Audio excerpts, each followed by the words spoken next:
Студент первого курса экономического факультета Салим Султыгов обучается по направлению финансы и кредит. Поэтому, наверное, за круглый стол садится, как говорится, во всеоружии. В своем докладе Салим поднимает актуальную на сегодняшний день тему о рынке труда в России, в частности, в Северокавказском округе. По общей статистике в России на неделю с 14 февраля по 20 февраля и на неделю с 7 марта по 13 можно выделить 10 сфер с наиболее сильными изменениями HeadHunter индекса, который рассчитывается как отношение числа к резюме к числу вакансий. Наблюдается сильная динамика увеличения показателей.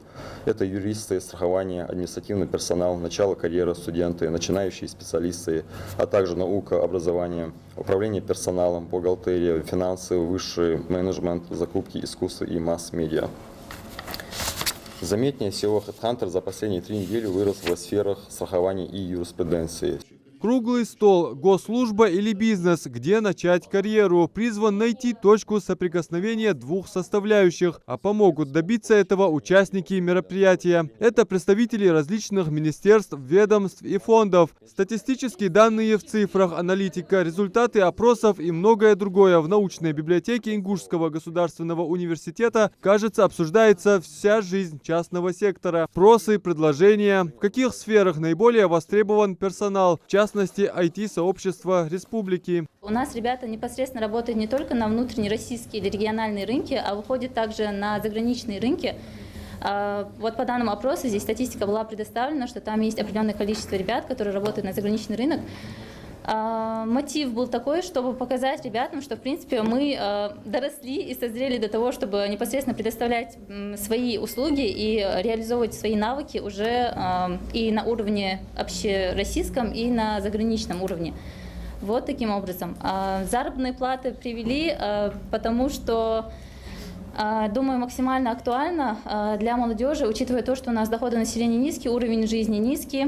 И вот именно интернет-профессии, которые сейчас начнут набирать обороты, как говорят сами люди, которые реализовали себя в интернет-профессиях непосредственно, а мы видим вот какой-то точкой роста. Помощник министра труда Мадина Мациева рассказала, Ингушетия на протяжении многих лет является регионом с критической ситуацией на рынке труда и низкими условиями трудоустройства. Тем не менее, при помощи реализации региональных и федеральных программ внедряют превентивные меры. Ведомство в рамках заключенного соглашения на протяжении многих лет обменивается информацией о наличии свободных рабочих мест и с региональным центром содействия трудоустройства выпускников ИНГУ.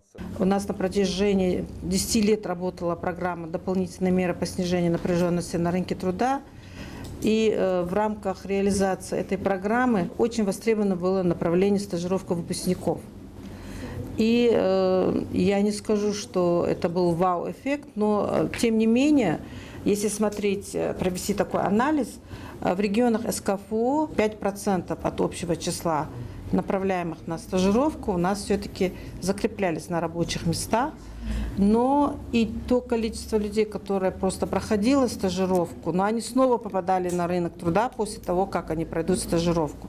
Но уже с багажом определенных знаний, они получали определенные навыки. Специалисты Ингушского управления Федеральной антимонопольной службы поделились о результатах совместной работы с ИНГУ. Так, ведомство заключило соглашение с университетом, согласно которому студентов направляют на стажировку с последующим трудоустройством. Как результат, это 35 новых специалистов УФАС. У нас вот на самом деле очень именно в сфере госзаказа и в сфере антимонопольного регулирования не хватает специалистов, и при прохождении стажировки мы пытаемся вот именно вот этих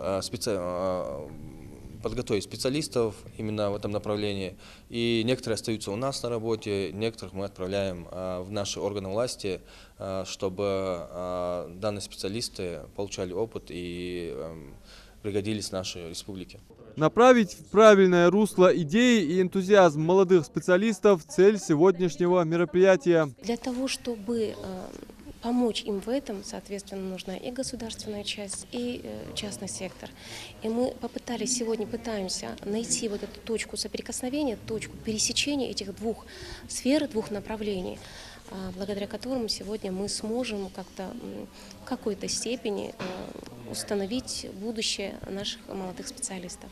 Круглый стол продолжился обсуждением тематического блока, обменом мнениями и перерывом на кофе-брейк. Адам Мережков, Магомед Дидигов, Новости 24.